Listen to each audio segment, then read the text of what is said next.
안녕하세요. 이의용입니다. 오늘도 늘 감사하는 삶을 살고 계시라고 믿습니다. 저희가 펼치고 있는 캠페인이 이제 감사행전인데요. 감사행전은 뭐냐면 하루에 10번 감사를 표현하고 하루에 10번 다른 사람으로부터 감사 인사를 받자. 감사 인사를 받으려면은 뭔가 베풀어야 되겠죠. 우리 감사 생활의 그 성숙 단계에 대해서 잠깐 말씀드리고자 합니다. 감사 생활은 이제 하나님께로부터 은혜를 받는 것에서 출발하는 것이죠. 지난 시간에 잠깐 말씀드렸지만 우리가 뭔가를 지불하고 하나님께로부터 은혜를 사는 게 아니라 은혜는 공짜로 우리들에게 주어지는 것이니까 하나님의 은혜를 받은 우리가 응답해야 될 부분은 바로 감사죠. 감사를 하나님께 드리고 또 하나님께서 누군가를 통해서 우리들에게 은혜를 주시잖아요. 그러니까 우리들에게 베풀어주는 그 사람에게 감사하는 것은 굉장히 중요한 부분입니다. 그래서 표현이라는 것이 중요한 것이죠. 자, 이제 여기서 그치면 안 되고, 받은 것을 우리가 다른 사람과 나눠야 되는 배려의 차원으로 가야 되고요. 사과와 용서를 통해서 다른 사람과 화목하게 사랑하며 살아가야 되다. 배려가 뭔가 편의를 제공하고 이런 거라면 사과와 용서는 영적인 부분이고 정신적인 부분이라고 볼 수가 있죠. 그랬을 때 그런 조건을 우리가 갖춰줘야 비로소 하나님의 은혜를 다시 하나님과의 관계가 정상화된다는 것이죠. 그럼 또 하나님께서 우리에게 은혜를 주시는 것입니다. 이것이 계속해서 되풀이 됐을 때 우리 마음에 또 우리가 살고 있는 이 사회 속에 하나님의 나라가 깃든다고 설명할 수가 있습니다. 그래서 저는 이제 감사의 집이라는 곳을 하나 그려봤는데요. 이 감사의 집은 1층에는 감사하는 사람들이 사는 거죠. 2층에는 배려하는 사람들이 살고, 위층으로 올라갈수록 조금 고급스럽고 더 높은 차원이라고 제가 표현하고 싶습니다. 다른 사람의 자기 잘못을 또 하나님께 자기 잘못을 회개할 수 있는 사람, 사과할 수 있는 사람이라는 건 3층이죠. 그러니까 1층보다는 2층, 2층보다는 3층까지 올라간 사람이 더 성숙한 사람이라고 볼 수 있어요. 또 다른 사람에게 용서를 베풀 수 있는 사람이라면 정말 굉장히 훌륭한 인품을 가지고 있고 신앙적으로 성숙했다고 우리가 볼 수가 있죠. 그런데 이걸 그림을 보면서 저 자신도 나는 좀 몇 층에 살고 있는가 이런 생각을 해보게 됩니다. 혹시 저는 간맹이라고 얘기를 하는데 지하에 살고 있지 않은지 그런 생각도 해보게 됩니다. 불평불만이 가득 차 있는 지하의 삶이 아닌가. 감사와 배려, 감사해서 배려하는 것으로 더 성숙해야 되겠고, 사과할 줄 아는 사람이 되어야 되겠고, 용서하는 사람이 되어야 이게 빠져 성령의 9가지 열매를 우리가 맺어가는 그런 삶이라고 그렇게 설명해보고 싶습니다. 삶으로 감사를 전하자. 감사를 삶으로 전하자. 그래서 감사행전인데요. 사도행전 할 때 행전과는 이제 한자로 뜻이 좀 다릅니다. 이거는 이제 첫째로 이제 좀 범사에 감사하는 그런 삶을 살아가고자 하는 운동입니다. 그래서 우리가 이제 성숙한 그리스도인은 언제 나타나느냐면은 남들이 볼 때 좀 불행한 상황인데 그것을 잘 극복해 나가는 그것이 이제 성숙한 그리스도인이라고 볼 수 있죠. 그걸 추구합니다. 또 자기주도 신앙. 늘 다른 사람에 이끌려서 가는 수동적인 신앙. 열매를 맺으려면 내가 뿌리를 내려야 되는데 농부가 모든 것을 다 해주는 것이죠. 그러니까 자생력이 없는 그런 신앙생활을 하게 된다면 열매를 맺기가 어려울 뿐만 아니라 다른 나무에 붙어서 살아갈 수밖에 없겠죠.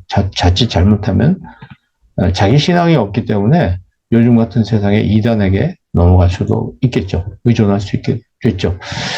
그 다음에 이제 흩어진 교회 운동입니다. 우리가 이제 주로 예배당 안에서의 신앙생활을 주로 이제 연습을 많이 하는데, 그건 이제 우리는 모임교회라고 그러잖아요. 모임교회에서 훌륭한 신자로 살아가는 것이 목적이 아니라, 거기를 이제 넘어서서, 가정과 직장과 사회에서도 좀 다른 사람으로부터 존경을 받고, 하나님으로부터 칭찬을 받을 수 있는 흩어진 교회로서의 삶을 살아가도록 해야 되겠다. 그래서 교회는 어찌 보면 주유소와 같은 것이죠. 기름을 넣고 충전하는 곳인데, 거기서 벗어나서 거기 벗어난 게 아니라 기름을 넣고, 만약에 주유소에 계속 머물러 있다면 무슨 의미가 있습니까? 이제 도로로 나와야죠. 도로로 나와서 주행을 하면서 뭔가를 해야 되는 것이죠. 그래서 이게 흩어진 교회 운동입니다.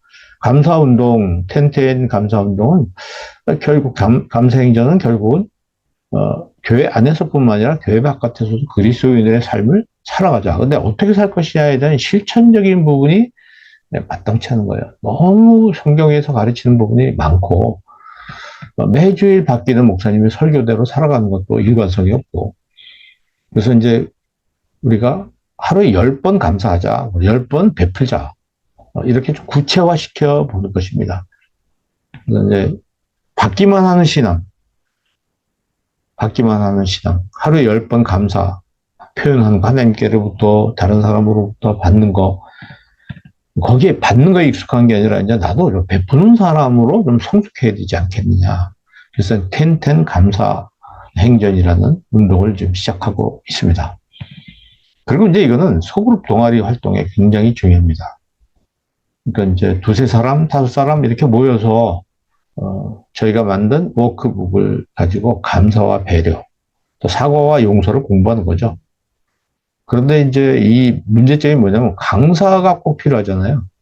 강사 문제를 해결해 드리기 위해서 유튜브에 제 강의가 있습니다. 각 단원마다 그 단원에 들어가면 QR코드가 있는데 그걸 딱 켜면 바로 유튜브가 제 강의 한 10분짜리 강의가 나옵니다. 그걸 듣고 책에 나와 있는 워크북에 나와 있는 부분에 대해서 서로 이야기를 나누고 또 생각한 걸 서로 나누는 것이죠. 그러니까 막 문제를 어렵게 내고 풀고 하는 것은 아닙니다. 제 강의만 들으면 바로 그냥 우리 삶의 이야기를 나눌 수 있는 것이죠. 그리고 이건 아무 때서나 할 수 있어요. 커피숍에서 할 수도 있고, 또 특히 요새 리시버도 있으니까 굉장히 좋죠. 이어폰으로 꽂고 할 수도 있고, 또 30번 정도면 할 수 있습니다. 이런 속으로 동아리 활동용입니다. 그러니까 감사 동아리를 시작하시면 참 좋겠다. 매주 상당히 좋을 것 같습니다. 어느 교회는 수요일 예배 전에 1시간 전에 모여서 감사 동아리 활동을 하고 수요일날 예배를 드리더라고요. 자, 이게 이제 성장하는 교회는 소그룹 동아리가 있다. 이건 뭐 목회 데이터 연구소에서 조사한 것인데 소그룹 활동을 하는 교회와 안 하는 교회는 굉장한 차이가 있는 것입니다. 특히 코로나 상황에서도 소그룹을 활동을 한 그런 온라인으로라도 한 교회는 굉장히 그 상태를 유지를 했죠. 그렇지만 안 한 교회는 상당히 많이 줄어들었다는 통계가 나와 있습니다. 그래서 우리가 이제 좀 더 소그룹 활동에서 뭘 할 것이냐에 대해서 여러 가지 고민이 있겠지만은 저희가 제공한 이 텐텐 감사 행전을 여러분께서 해보시면 많이 도움이 되겠다. 신우에서도 되고요. 가족들이 하루를 시작하거나 하루를 마감하면서 한 자리에 모여서 이것을 한번 해본다든지, 또 직장 신우회가 이걸 해본다든지 하면 많이 도움이 되지 않겠나. 그래서 여러분께 보내드리고 이 운동을 지금 하고 있는 것입니다. 예. 텐텐 감사 행전, 여러분들 하루에 10번 다른 사람에게 또 하나님께 감사하십시오. 표현해야 됩니다. 그리고 하루에 10번은 다른 사람에게 베풀어야 다른 사람으로부터 감사 인사를 받을 수가 있겠죠. 텐텐 감사 행전 이번 주에 또 실천해 보시길 바랍니다. 감사합니다.